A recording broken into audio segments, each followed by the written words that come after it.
Hello and welcome to this special discussion, Meghalaya ILP Row. While there has been jubilation among the pressure groups in the state after the Meghalaya government passed a resolution in the State Assembly for implementation of ILP or inner line permit in the state, the latest remark by the lone BJP minister in the Conrad Sangma-led cabinet may have dented the spirits a bit. Well, ALHEC, the BJP legislator, said getting the ILP nod from the centre may not be that easy. The question is, why are such remarks coming now? Did the Conrad Sangma-led government not take the centre into confidence before taking the ILP move in the state? Was the government in a hurry to go ahead with the ILP resolution? Does ALHEC's statement signify that ILP is still maybe a distant dream in Meghalaya? And if yes, then we may be certainly staring at another massive pro-ILP agitation in the hill state. Before we move ahead, let's first listen into what ALHEC exactly had said. Being ILP had to go so many through exercise. Okay, it's not so easy to just go like you go on the climb on the tree and pluck the fruits and come back. So it is just a lot of exercise it is required. So the government of India they're doing the exercise, and also they are taking the feedback from all over, all the communities, all the people of Meghalaya also, particularly people of Meghalaya, before we take a call on this. Feedback will be taken. If we go by what ALHEC said, it could yet be a lengthy exercise as far as ILP is concerned. To carry forward the discussion, I am being joined by KSU General Secretary Donald Thaba from Shillong. Also from Shillong, I am being joined by Dr. Prasenjit Biswas, Professor Nehu, and in course of the discussion, we will also be joined over the phone by Raymond Kharmujai, senior journalist. I'll go straight to Donald Thaba. I know you have to go, so we won't keep you waiting for long. My first question to you, Donald Thaba, a BJP minister in the state, ALHEC, is saying it won't be easy to get the centre's nod on ILP. Does this mean there is still a long struggle ahead? Donald? We are not surprised if such a statement came out from the BJP minister, because the movement for ILP is not a new phenomenon in our state. The movement for the implementation of ILP had started since 1987. So till date also our demand, our pleas have went into deaf ears. So when the government of Meghalaya passed a resolution on the 19th of December seeking for the implementation of ILP in the state of Meghalaya, we are not yet jubilant, because we know that the ball is in the central government's court. However, we would like to issue a very strong statement that come what may, we will continue our protest to demand for the implementation of ILP. And we should not forget also that while we are demanding for the implementation of ILP, everyone should know that the fight against the Citizenship Amendment Act is also going strong, because we don't want CAA in our state, and we are also with our brothers from the other northeastern states, especially from Assam and Tripura. Yes, but again, Donald Thaba, granting ILP to Meghalaya is perhaps not as easy as it seems. Meghalaya acts as a transit route. It's a transit state for many commuters, say from Tripura, Mizoram, Barak Valley of Assam. Moreover, Meghalaya was not under the Eastern Bengal Frontier Regulation Act. There are a lot of it's a very complex kind of scenario. What do you have to say about this, especially the transit state part? You see, being a transit state is not an excuse for not implementing ILP, because as you've seen now, with the advent of technology, people can apply for an ILP, for a permit online. So they can do that. And being a transit state also, if they enter a state through the ILP gate, at the entry gate, the staff there will keep a tab on how much people and the details of the people who are inside that bus or that vehicle traveling either to Mizoram or to Barak Valley or to Tripura. And once they came into the exit gate of the state and entering into Assam, then again the staff at that exit gate will find out the details if all the persons who are there, who are in the entry gate, who have registered in the entry gate, are there or not in the exit gate. Because if somebody got down, then they might have got down and they might have broken the law. the act of the ILP. So the problem of being the issue of a transit state is not a problem for the implementation of ILP. Okay, fine. Point taken. Coming back to the remark of AL Hack. Now, if the state government, though the state government has not made any statements, but if the state government knew that it won't be easy to implement ILP, why was it in such a hurry to pass a resolution? Could it have something to do with probably Tura MP Agatha Sangma voting in favor of the CAB in Parliament? Donald Thaba. We are very unhappy that our honourable MP, Mrs. Agatha Sangma, voted in favour of the CAA. But the demand for the implementation of ILP is not to tackle the problem of CAA. The demand of ILP is even before the CAA, as I've mentioned earlier. You see, if the central government in the middle of the night can pass a resolution whereby granting ILP to Manipur, then why not to Meghalaya? The movement in Manipur started in 2013. The movement in Meghalaya started in 1987. There were three intensified agitations in 1987, 2001, and the last one being in 2013. And the latest one, with regards to the government, to reply to your query on why the government was in a hurry to pass a resolution on ILP, is because the four pressure groups combining of the Kasi Students' Union, the FKJGP, the HNYF and the RBYF issued an ultimatum to the state government that the deadline for the state government to call a special winter session will be on the 19th of December.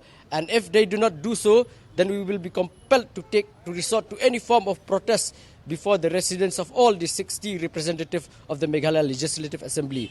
We gave a deadline on the 19th of December, and I think it is not only our demand, but it is the long-pending demand of the people that the government decided to call a special winter session on the 19th December to pass a resolution, thereby seeking for the implementation of ILP in the state of Meghalaya. There was clearly pressure on the government. Lastly, my last question to you, Donald Thaba, if the centre does not give an immediate go-ahead to the ILP call in Meghalaya, ILP demand in Meghalaya, will you relaunch your hesitation once again without any further delay?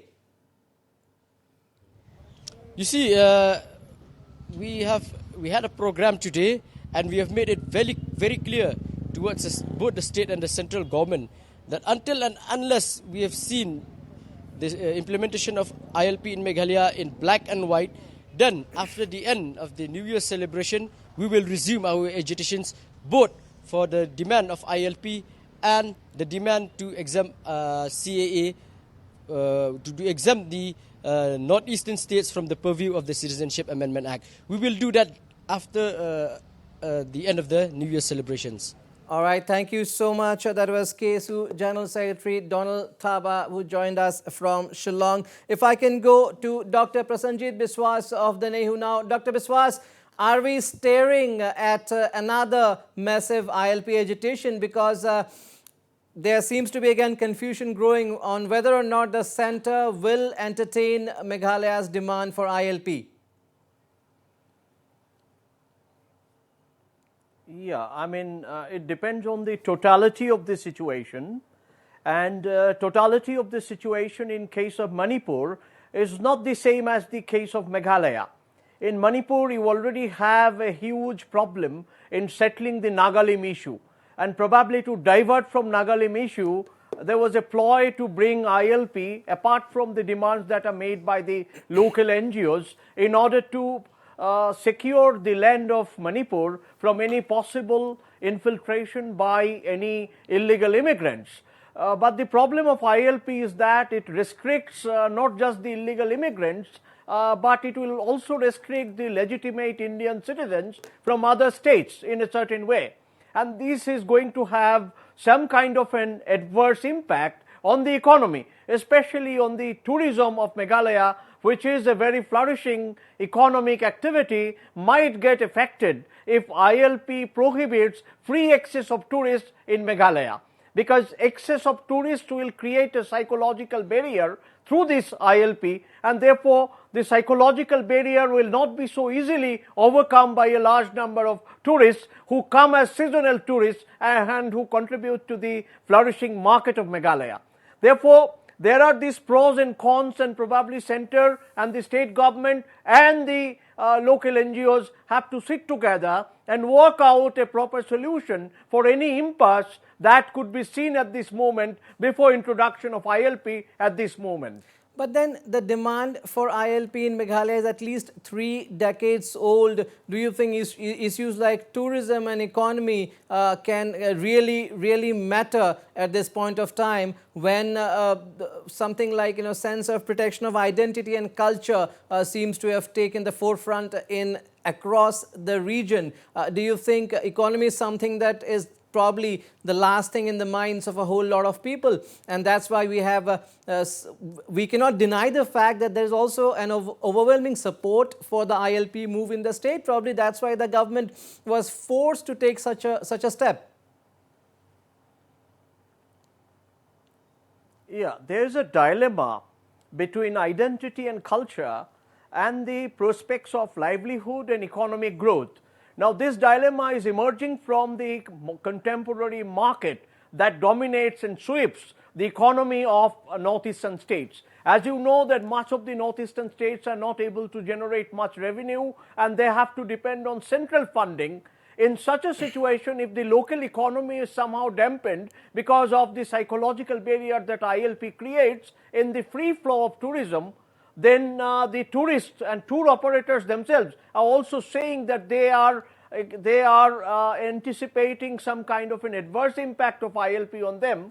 And there are other smaller farmers and suppliers and local producers, even the coal supply to the outside market and the entry of the business people inside Meghalaya are all going to be restricted in a certain way, and this is creating some kind of dilemma. The dilemma is between culture and the economy, which cannot be resolved so easily either this way or that way. Therefore, one has to find a middle ground without diluting the demand of ILP and also taking care of the economic need of the people, that one has to find out a modern, updated, contemporary solution to the problem. Okay, we'll speak more on that. I'm being joined over the phone from Shillong by Raymond Karmajai, senior journalist. Raymond, thanks for speaking to Northeast Live. My question to you, Raymond, is that BJP's AL Haq is saying it won't be easy to get centre's nod on ILP. Should this be seen as an indication that ILP may still be a distant dream in Meghalaya? Raymond? Yeah, Mr. Heck may be right. I mean, since he is privy to the meeting which he had attended with the Chief Minister and the other Council of Ministers 2 weeks ago. And the second thing is that he had also met separately the Union Home Minister, Mr. Amit Shah, and Yes. the Minister of State for Home. So he's privy to that, but still, nonetheless, I mean, it all depends on the center. It depends on the political will of the center to decide if they're really ready to give ILP it or not. Because it took 7 years for Manipur to bring it under the cover of ILP. Yes, yes. But again, do you think Heck's statement also signifies that the state government probably made little or no effort to take the centre into confidence before passing a unanimous resolution on ILP in the State Assembly? And do you think the Conrad Sangma-led government clearly buckled under pressure, the pressure that was created by the anti-CAB, now CAA protests in the region? Secondly, again, granting of ILP, extension of ILP to Manipur. Do you think it was a collective pressure that also forced the Conrad Sangma government to take this decision? Yeah, I mean, if you look at it, yeah, it was a popular demand. The KSU has made this demand since 1987. Yes. And they're still fighting for ILP. Following the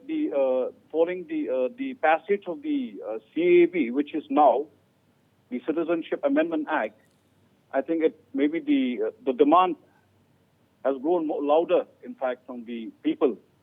Maybe it was the right time, maybe for the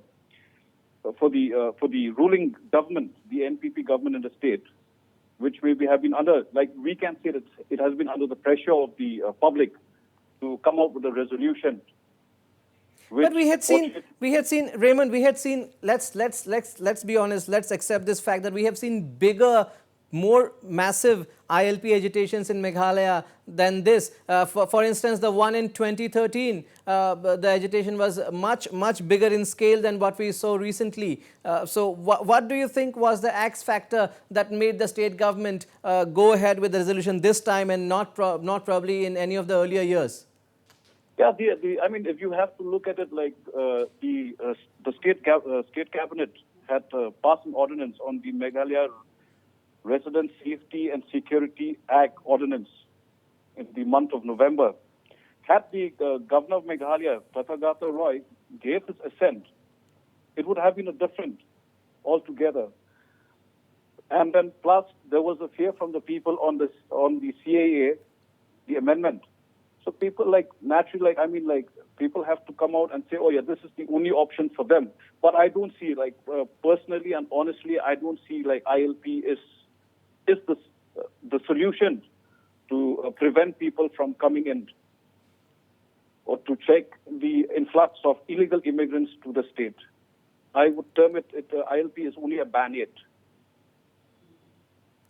Okay, nevertheless, the government has gone ahead with that. Thank you so much, Raymond Karmajai, for your perspective on that. We have reactions coming in from the NESO chairman Samuel Jirwa, and the NESO has resolved to urge the central government to expedite the process of implementing the ILP in Meghalaya and extending the same to the other states of the Northeast. Let's listen in to what Samuel Jirwa told Northeast Live a little earlier in the day. Or the demand for the inline permit was a very long pending demand of the Khasi Union and also of the people of Meghalaya. Since the early 80s, this demand has been there. And the state government of Meghalaya on the 19th have passed a resolution and sent it to the government of India. Well, we would like to call upon the government of India to speed up the implementation of the ILP in the state of Meghalaya, as they have also announced the implementation of the Eastern Bengal Frontier Regulation Act 1873 in Manipur. We would also like to call upon government India to extend the same regulation to Meghalaya and also to Assam and Tripura and the whole of the northeastern region to save the indigenous peoples from this unabated influx of the illegal foreigners from Bangladesh. Well, you see, we can't say anything about rumors, but we are optimistic that the government of India will listen to the voice of the people, the sentiments and the concerns of the people, indigenous people of Meghalaya and also of the northeastern region. Having said that, we've seen that so many rumors have come that the government of India might not grant for implementation of inline permit.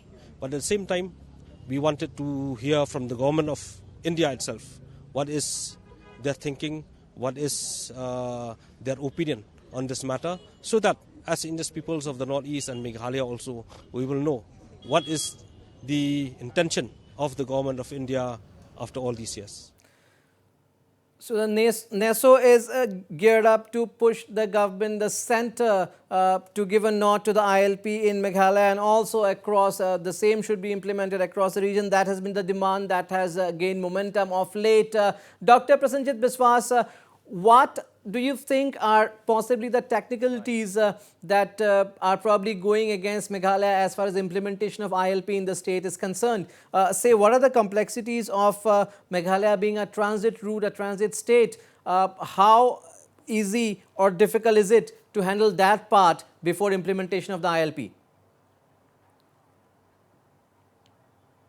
On the one side, it is a transit state to Manipur, Tripura and Assam, southern part of Assam. On the other side, there is Garo Hills. Now, you know, the economy of Meghalaya depends through this kind of transit activity once again. The volume of traffic that you have on the road, the volume of goods and services that passes through Meghalaya actually adds stimulus to the economy of Meghalaya. So, if there is a barrier that is put and the barrier is not easy to cross over in terms of the formalities, then that will dampen the economy, as I have earlier stated. Once again, I will simply say that the idea of stopping illegal immigration is probably a larger national issue. This cannot be stopped in a statewide manner. The border security has to be enhanced, and also wherever there is a possible illegal immigration, as in some parts of Tripura and in Meghalaya or in Assam, those border areas and porous areas have to be properly investigated and properly guarded. Unless that is done, putting up internal barrier will actually stop other Indian citizens from other states. For example, people moving from the state of Assam to Meghalaya or to Manipur or to Nagaland will be halted. Even people coming from Nagaland or Manipur will also be halted at the entry point. And there will always be a certain kind of a traffic jam in the entry point. Now, how does one really avoid all these consequences, much of which are not in favor of the people and the economy of the state, except that a state probably will not have many outsiders. But whether that is going to really help the economy and the culture of the people of a state is a issue that has to be debated nationwide before we embark into such a project in smaller areas and smaller pockets and enclaves of Northeast India. Now, again, if we go by the statement made by the lone BJP minister in the Conrad Sangma cabinet, A.L. Haq, that the centre would like to have discussions with various stakeholders, communities, groups, social organizations. If that has to happen, and if that exercise starts after, say, Conrad Sangma and company go and meet Union Home Minister Amit Shah on the issue, if the centre goes ahead with such an exercise, we can be rest assured it might take another year or so to go ahead and probably give a nod to the ILP. The way things move, if that exercise is followed, then there is no scope of the ILP being implemented in the coming month or two. So, is the state ready for another wave of protests? That is the big question. Secondly, is there a scope that yes, the centre may agree and probably fast track the entire process? If at all, that depends on whether or not Conrad Sangma has taken the Union Home Minister Amit Shah into confidence before coming and reassuring the people of the state on the issue.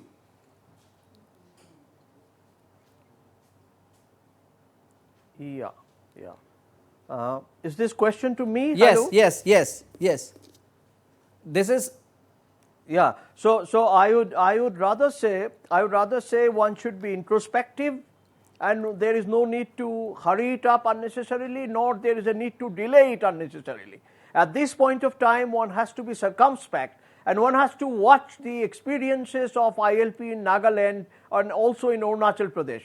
As far as Arunachal Pradesh is concerned, many of the Arunachal Pradesh local leaders believe that ILP has not been of any much of a good to Arunachal Pradesh, because economy brings legal migrants, and the entry of legal migrants also create a demographic block which may not be entirely to the comfort of the local population. So there must be a proper act of balancing between the needs of economy, between incoming legal migrants, and also externing or putting out the illegal immigrants from these legal migrants. Whether ILP can really succeed in doing that, because it's a colonial era legislation, when colonial masters wanted to keep certain hill areas partially excluded and excluded, in that spirit that legislation was worked out. Whether that's going to work in today's context or not is again a big issue which needs to be discussed in constitutional terms, in ethical terms, and in terms of the economy. Yes, my last question here, we're running out of time. My last question here, Dr. Prasenjit Biswas, is that has the Conrad Sangma-led government taken a gamble, made a gamble of sorts by going ahead with the ILP resolution, and this gamble has a big chance of backfiring if the centre does not give a go-ahead? No, that's not a question of backfiring, but an ILP resolution was absolutely necessary because there was a huge public demand for it. And the state government, being representative of the people, have passed such a resolution. Now, central government and the government of India also has a perspective. And from that perspective, what has to be ensured is that the economy of Meghalaya doesn't suffer. It also has to be ensured that the legitimate business transactions, legal migrants do not suffer because of this psychological barrier. Now, keeping that in mind, there could be some negotiation about how really to introduce it in a state like Meghalaya. Meghalaya is not like Manipur or Nagaland or Arunachal Pradesh, which are in a sense at the last point. Meghalaya is in the middle of a larger dynamic economic market, which on the one side is connected to Assam, on the other side connected to the international border. And on both the sides, Meghalaya receives a lot of economic boons from both the sides. And therefore, central government has to really take into account this economic aspect of ILP. Absolutely. Now, people who are demanding ILP and trying to protect their culture, their identity can also be protected by tightening rules about the safety and security of residents, which is already passed by the assembly, and also rules pertaining to 6th schedule can probably give them a certain amount of safeguard. Now, as far as coming of illegal immigrants and legalizing illegal immigrants through CIA is concerned, so finally, on that there finally is a one thing is clear, on which one yes, can say that we are really short of time. Finally, one thing is clear: it will not be CAA, an easy decision for the centre either to give a go-ahead to ILP in Meghalaya because of the various complexities that we just spoke of. So all eyes would be now on the crucial meeting between Conrad Sangma and the Union Home Minister, and what happens thereafter we'll have to keep track. On that note, it's a wrap of this special discussion. Stay tuned to Northeast Live.